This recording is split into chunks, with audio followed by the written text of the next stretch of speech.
Soy Federico Cruz, su brujo de lujo o brujo de cabecera, como ustedes prefieran. Vamos a dar inicio a otro ejercicio de comunicación de nuestra viernera. Somos una comunidad en resistencia. Vamos entonces a dialogar con las noticias que les tengo. La primera es de la muerte que les decía de este amigo, profesor sabio, Hernán Lara Zavala, que murió hace 2 semanas y que me da mucho gusto poderles participar, que por ejemplo en la jornada del domingo 30, en su sección, en la columna que tiene Ángeles González Gamio, que la titula Hernán, aquí la veremos ilustrada, y ella cuenta esto, fíjense, para que vean que no digo mentiras. Por esas fechas, por iniciativa de Eduardo Matos, les recuerdo que es el que hizo toda la reconstrucción del Templo Mayor junto con uno de mis grandes maestros de la universidad, el ingeniero Jorge Cortés Obregón, y es una de las grandes construcciones de nuestra cultura puestas al día como ellos con Eduardo Matos y el ingeniero Cortés Obregón. Dice, organizamos una tertulia a la que invitamos a Rogelio Álvarez, autor de la Enciclopedia de México, entre otras muchas obras, hombre de gran cultura y con fino sentido del humor, quien aceptó gustoso la propuesta y ofreció como sede su casona en la calle del convento en Coyoacán. Les recuerdo que eso es lo que les dije, porque José Rogelio también fue un gran amigo de mis consultas y también pude ser testigo de la gran cultura que él tenía y su fino sentido del humor, como dice González Gamio. Ahí comenzamos a reunirnos los miércoles primero de cada mes, un pequeño grupo de amigos que proponíamos a personas afines. Gonzalo Celorio, que es el actual director de la academia, propuso a Hernán Lara y desde entonces nos reuníamos para esos miércoles. Bien, entonces me da mucho gusto que sigan los que conocieron la labor de Hernán, sigan escribiendo. ¿Por qué fue tan conocida la labor de Hernán? Pues porque fue el director de difusión cultural de nuestra Universidad Nacional. Por eso es que conoce mucha gente y todavía están escribiendo sobre la buena labor que hizo en nuestra Universidad Nacional, que todavía tiene funcionarios que puedan uno recordar con mucho amor a su trabajo y a su sabiduría. Y como les digo, lo principal, y les he dicho, que lo principal cuando un autor se muere es recordarlo siempre leyendo sus obras. Sus 2 obras fundamentales para mí son Península, una novela, la historia de su tierra allá de Campeche, Yucatán, y la otra es El último carnaval, la vida de los chavos en los 60s en la colonia del Valle, en la Ciudad de México. El mejor homenaje que podemos hacer es reconocer y conocer la obra de este gran hombre de la cultura en México en el siglo XX y que nos acaba de abandonar. Por ahí estarán las partículas de Hernán. Otra vez, Hernán, estoy esperando que me vuelvas a hablar como acostumbrábamos. Ahora pasamos a algo importante que es la medicina privada y que vuelvo a advertir que voy a meter política porque ustedes verán la razón de esto. La jornada en su martes 25 de marzo publica en el Correo Ilustrado, que muchos estamos de acuerdo en que las mejores columnas que se hacen en la jornada es la palabra del lector. Y fíjense lo que viene a publicar quien firma como Rubén Cantú Chapa y titula La medicina particular supeditada al cártel inmobiliario.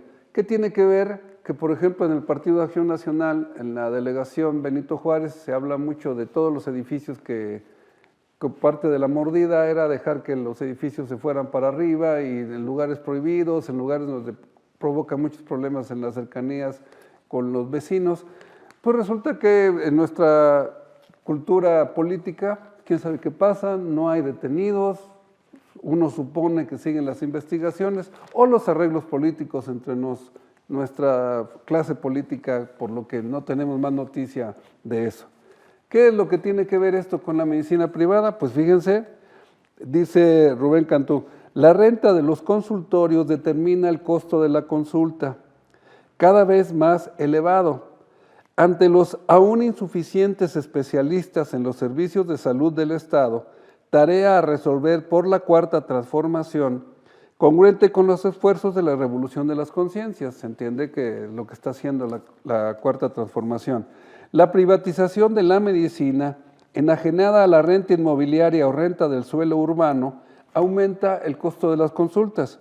El médico particular se ve obligado a compartir ese alquiler con varios colegas para solventar el costo del uso del consultorio. Además, la pregunta obligada de los servidores de la medicina privada es si el paciente cuenta con un seguro de gastos médicos mayores para garantizar que las cirugías sean la forma en que logran la compensación que no se tiene con la simple consulta. Aquí está el problema de lo que es un cártel inmobiliario. Entonces, ya vemos que está esto, por supuesto, que tiene que ver con la manera en que las consultas siguen subiendo porque las rentas siguen subiendo. Bien, tengo una paciente que su hija, es una niña de 11 años, va a ver a alguien que se dedica, quirofisiatra, y le dice que tiene que él la lleve a un consultorio, fíjense bien, del Hospital Ángeles, porque es un ortopedista infantil y le advierte, llévate la tarjeta de crédito porque es muy caro. Eso es la medicina privada, tenemos que llevar la tarjeta y prepararnos para que una niña a esa edad la puedan operar o qué le va a hacer este doctor. En fin, ¿dónde está la clave de esto? Pasamos a nuestro segundo punto. Acaba de morir Olegario Vázquez Raña. Ahorita verán, por ejemplo, el Reforma cómo anuncia las esquelas de este hombre de negocios. Este hombre de negocios es conocido como él vino a ser, es un empresario, sí, pero otra manera de verlo es que él vino a ser el oro a América Latina. Como no tiene título, como no estudió, pues entonces, como al brandy Pedro, pues hay que ponerle don. Entonces, don Olegario Vázquez Raña. ¿Qué tiene que ver Olegario Vázquez Raña con esto que estoy diciendo? Él es el fundador del Grupo Ángeles. Ya en gran parte de la República Mexicana hay unos desarrollos muy bonitos, hospitales muy grandes, hospitales que muy bonitos, tipo Houston. Entonces, él es uno de los causantes de esto que está diciendo un lector de La Jornada. Fíjense desde dónde está el problema. No tienen ellos estacionamiento propio, eso ya se olvida. Por eso, no, ellos cobran el estacionamiento y bien cobrado. O sea, hay una noticia que no la he sacado, que por ejemplo también un lector de La Jornada se queja de que estuvo con su paciente un día y le cobraron 900 pesos el estacionamiento por un día. Y eso nadie lo tiene, parece que es normal, uno tiene que pagar todo eso. Bien, entonces el don que tiene este hombre empresario, a él no le importaba, él nada más no está solucionando un problema, claro, está remediando un problema que él todavía, como dice la carta, la medicina especialista todavía falta mucho para que podamos tener una buena asistencia tanto en el ISSSTE como el seguro. Bien, entonces, ¿qué es lo que está sucediendo para que le podamos decir don a este hombre de empresa? Bien, fíjense, vamos a ligarlo de vuelta todavía con el deporte. ¿Saben ustedes qué significa en el deporte, específicamente en el ciclismo, lo que se conoce como los escarabajos? Es una manera de reconocer a los ciclistas colombianos. Los ciclistas colombianos, verán ustedes siempre que cuando compiten como equipo o cuando compiten en otros equipos como integrantes de equipos europeos, siempre están allá, ellos compitiendo, son de lo mejor del mundo. Bien, ellos están apoyados por los propietarios del café colombiano.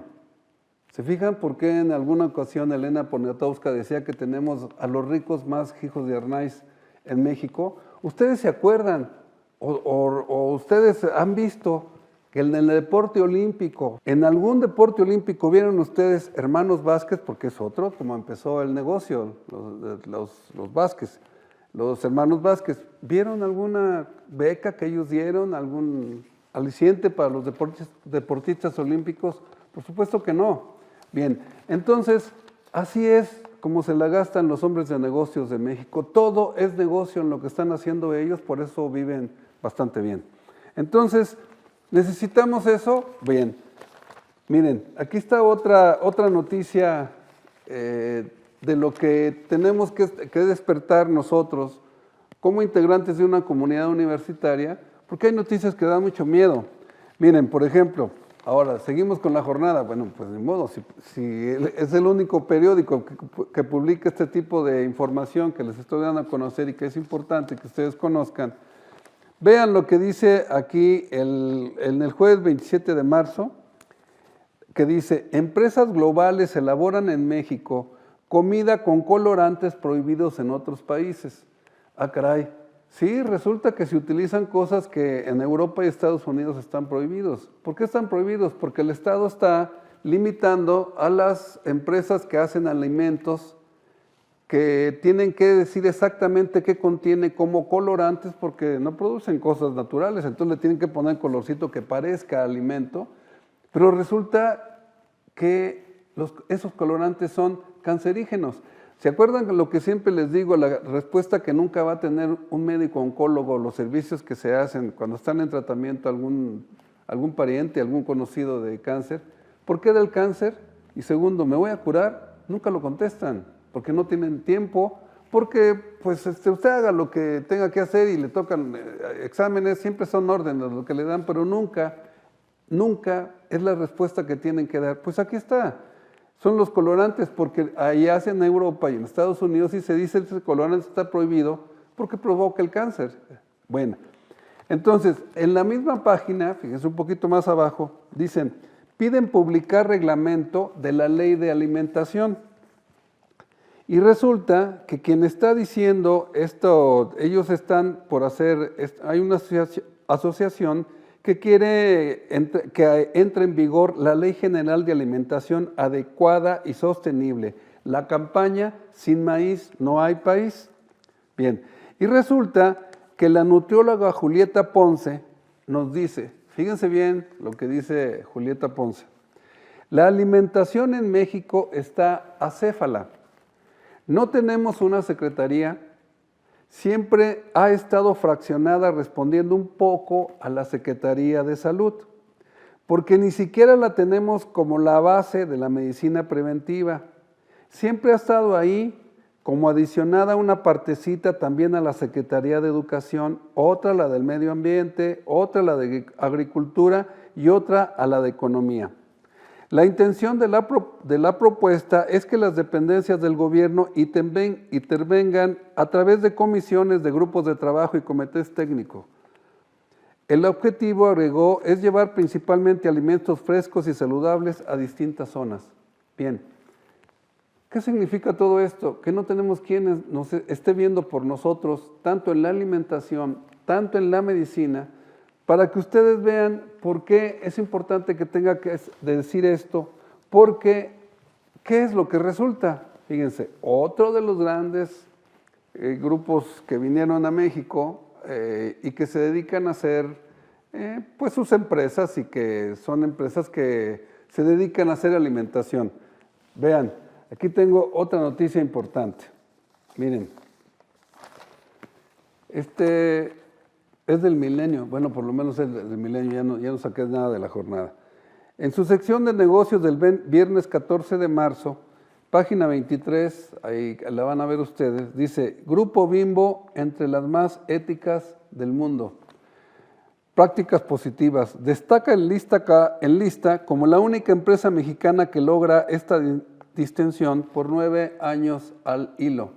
Bien, vamos a suponer y conceder que los alimentos que hace Bimbo son buenos o son malos. No nos vamos a poner ahorita a estar viendo eso.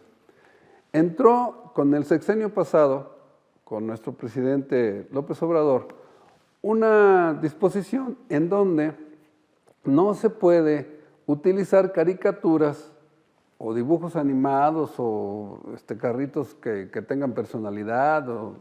No se puede utilizar eso para los alimentos infantiles, entre otras cosas la comida chatarra, que ahorita, como dice la nutrióloga esta que acabo de citar, que están viendo lo de la chatarra en las escuelas, en las primarias, en las secundarias, hasta en la universidad, que ya están en la UNAM, ya están viendo que hay que mejorar la alimentación. Ahora, bien, ¿por qué vamos a dejar de lado la calidad del producto que nos está vendiendo Bimbo?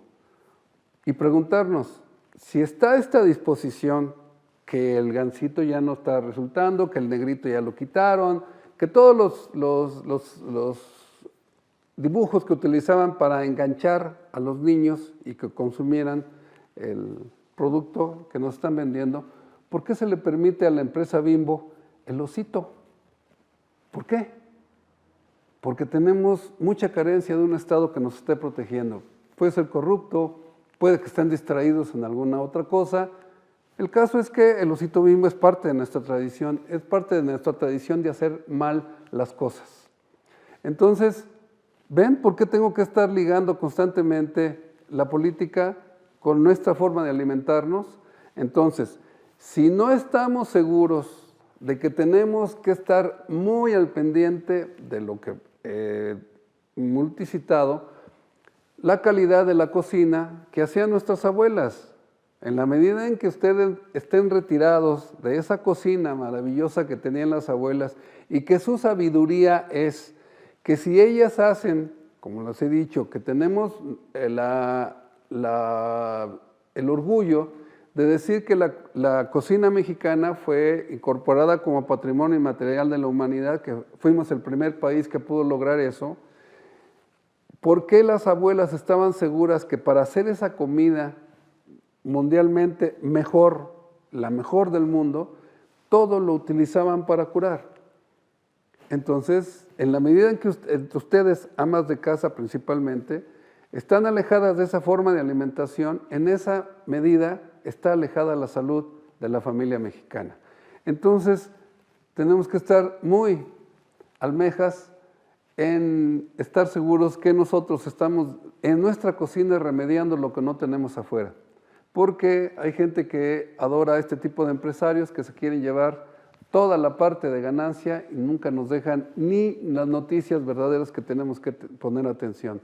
Hay que estar cuidando mucho nuestra alimentación en nuestra cocina tradicional mexicana y todo. No es el té de la abuelita, no. Eso es la manera como ridiculizan nuestra cultura. No, es una manera de alimentarse y es una manera de que cada una de las cosas que intervienen en esa cocina sí tienen un fin en la salud. ¿De acuerdo? Bien, entonces a aplicarse en eso. Por último, quiero hacer un comentario con respecto a lo que hicieron ahora con la posición del partido Morena con respecto a Cuauhtémoc Blanco, el jugador, ese buen jugador que no sé qué tiene que ver eso con la política, pero en fin, una persona bastante desagradable, bastante con falta de principios de ética y de moral. ¿Por qué? Pues lo demostró ahora que tiene el problema de una acusación. La presidenta se deslindó perfectamente, hizo un deslinde bien hecho con respecto a que dice ya no es la presidencia como antes, que se tiene que meter en todo. Pero aquí hay una cosa que declaró Ricardo Monreal con respecto a lo verdaderamente penoso. Hubo unas diputadas que dijeron que no, que sí había que llevarlo, quitarle el fuero para que se presentara a la investigación. Llevaron incluso ellas, hubo una rebelión, se juntaron con otros partidos, pero resulta que fue insuficiente para poder quitarle el fuero, que se presentara él a saber ante el fiscal. Y el que se encarga del grupo de Morena, ahí que es Ricardo Monreal, dice que simplemente son esas mujeres, esas integrantes de Morena, que también él es integrante, que son heroínas efímeras, o sea, así nomás de ocasión, ¿no? Le recuerdo a ese representante nuestro que hay una parte importante en la Edad Media, desde la Edad Media, que los representantes de la justicia que se decían es muy importante esto que les voy a decir. Se llama el jus naturalismo, o sea, la naturaleza de la justicia.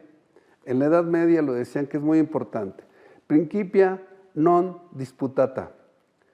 Estos cínicos de la política esconden tras lo que decía Groucho Marx, es un cómico gringo, bueno, que decía, si no le gustan mis principios, tengo otros, y provocar la risa. Eso no es el problema.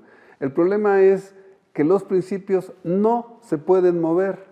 Y el principio de mover a un hombre que está acusado, entre otras cosas, de acosar a una mujer y ni siquiera escuchar a la mujer, eso da vergüenza en nuestra clase política. Los principios no están en disputa nunca, ni siquiera por mencionar a Groucho Marx. Bien, ahora vamos a escuchar la clase de la anticocina que trae la Yaya. Adelante, Yaya. Hola, brujo. Hola, comunidad en resistencia. Para esta viernera preparé un platillo extranjero. Se llama Palak Paneer, creo que así se pronuncia. Es hindú. Y pues esta versión es una versión con ingredientes que encuentras aquí en México.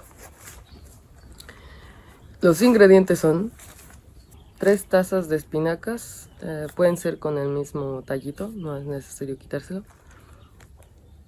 Hielos, 3 pimientas gordas, una cebolla chica, jengibre, un jitomate, 2 cucharadas de maicena, sal, queso panela y kefir. Procedimiento. Vamos a poner agua a hervir. Ya que hierva, le echamos las espinacas y contamos 2 minutos. Pasados los 2 minutos, retiramos el fuego, colamos las espinacas y la ponemos en agua con hielos, agua fría con hielos. Esto es para conservar la textura de las espinacas y el color así radiante. Reservamos. Ya después de un rato se cuela y se reserva. En un sartén vamos a poner las 3 pimientas gordas, la cebolla pequeña picadita. Bueno, no tiene que ser tan picada, ¿no? Porque se va a licuar de todos modos.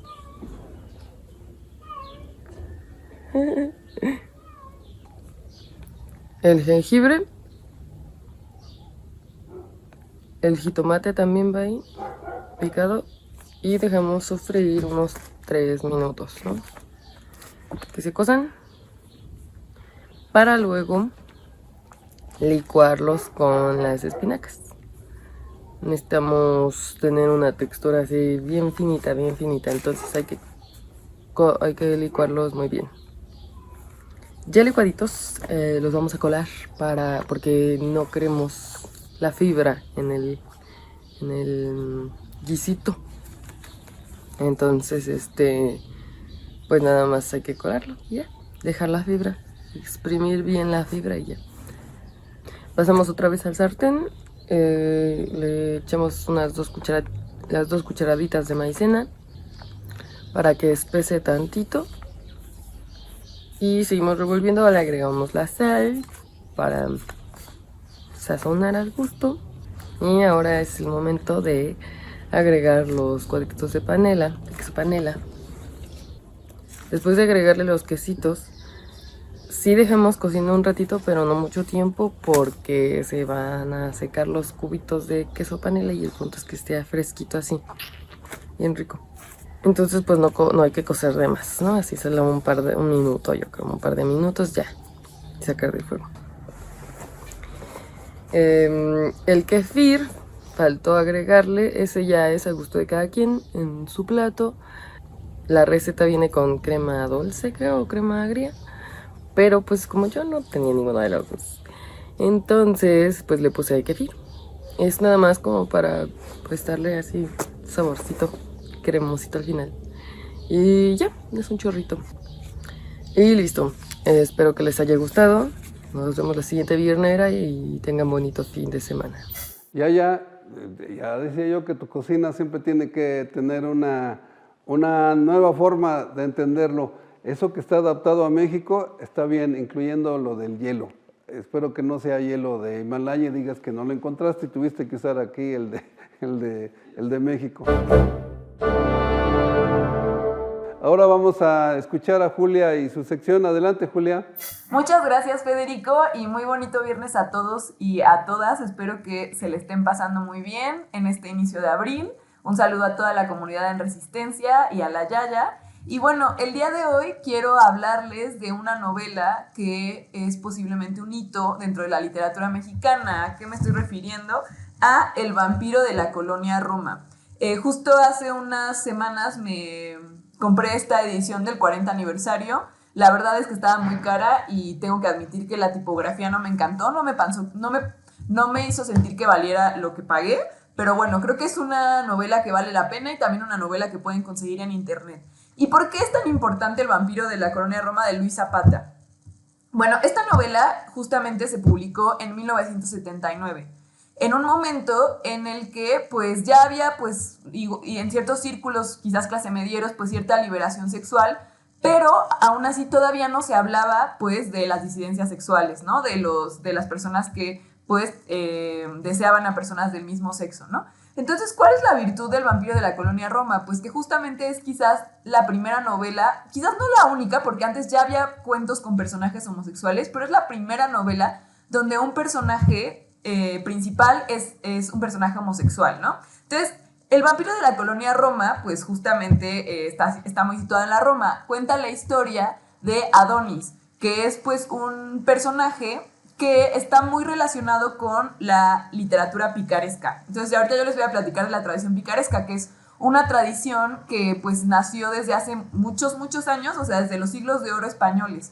¿Y qué es el pícaro? Pues el pícaro es este personaje que un poco te cuenta su historia y sus aventuras, y que justamente, pues, digo, como bien su nombre lo dice, pues es un personaje pues medio, pues barbaján, medio como pues muy listillo, que pues como que a veces pues, como que engaña a la gente y como que no tiene como quizás un compás moral tan grande, ¿no? Una brújula moral, como que no asume tanto las consecuencias y pues está un poco viviendo en la aventura, ¿no?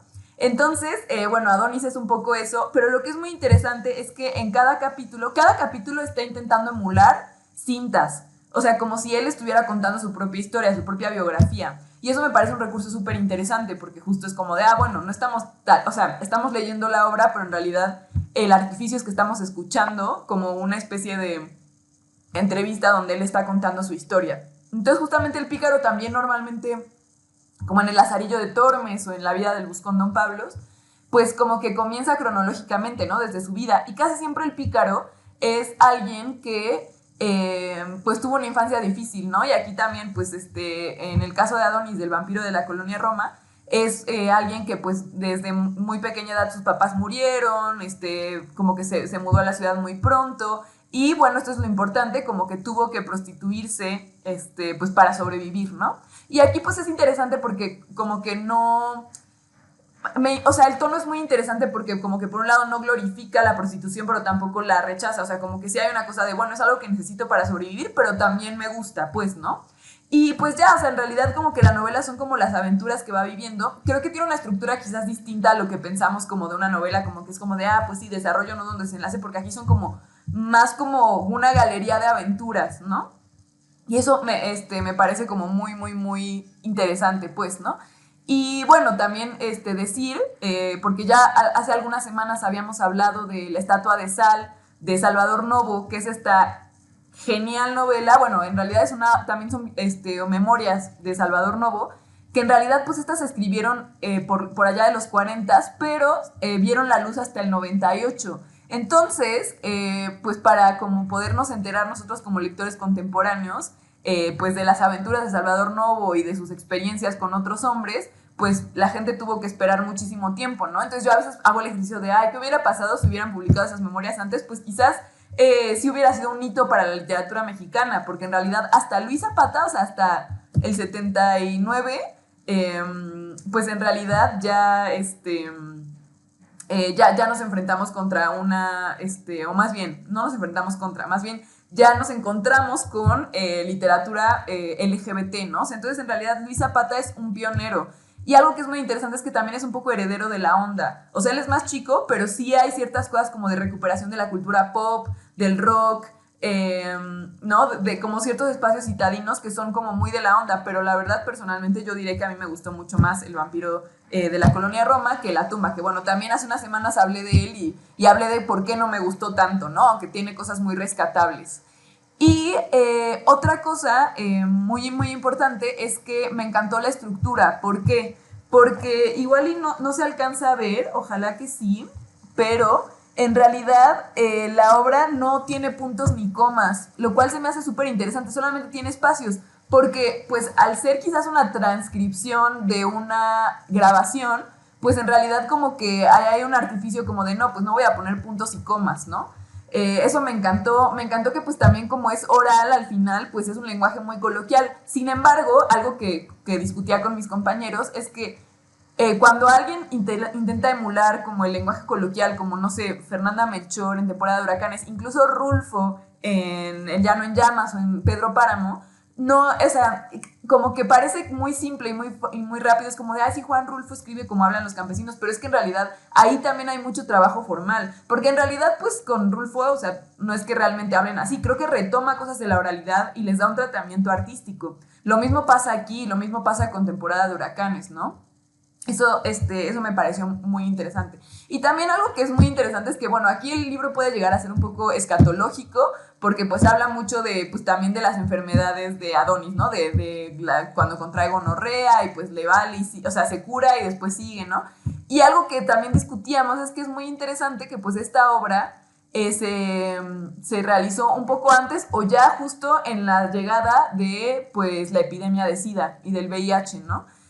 Justamente yo pienso como, bueno, a ver, la penicilina se descubrió en los 40, ¿no? Antes la gente pues se moría por un montón de enfermedades. Y la crisis, bueno, la epidemia de SIDA llegó pues en los 80, me parece que en el 79 ya hubo un caso mexicano, pero pues en realidad como que cobró así como pues los grados de intensidad que tuvo en los 80, ¿no? Entonces yo pienso como, claro, o sea, en realidad así como tal, hubo 40 años de felicidad como en términos de enfermedades de transmisión sexual, o bueno, antes les decían venerias, pero ya es un poco, está en desuso ese término, ¿no? Entonces es como, claro, o sea, como que este libro también un poco es de esa época, ¿no? O sea, pensar como la libertad sexual, o sea, como justo todo como los 60s, el hipismo, pero pues justamente fue como como una ventana así de posibilidades y después pues la epidemia de SIDA, ¿no? Y digo, no es que ahora como que no, eso como que haya evitado que la gente ejerza su sexualidad, pero pues obviamente sí ya hay muchos más,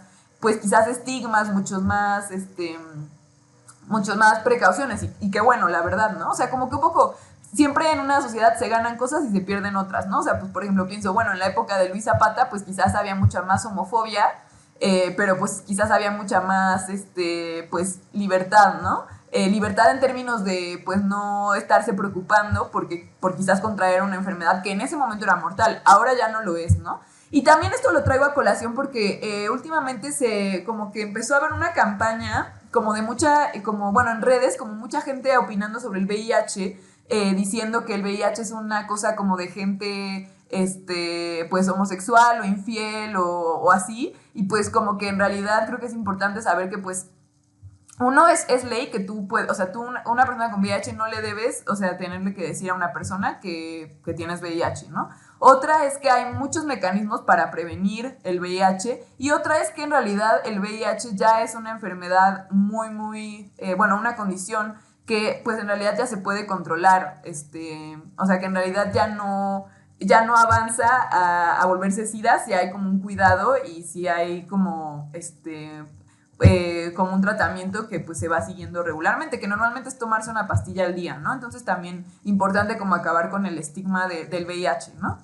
Y también es intransmitible, ¿no? O sea, como que con ese tratamiento es como, o sea, como es controlable e intransmitible. Y bueno, ya para finalizar también quiero leerles como el inicio de la novela para que también un poco quizás a ver si les da ganas, porque creo que es una novela que es muy, o sea, como que se lee muy rápido. Comienza diciendo así. Ay, perdón.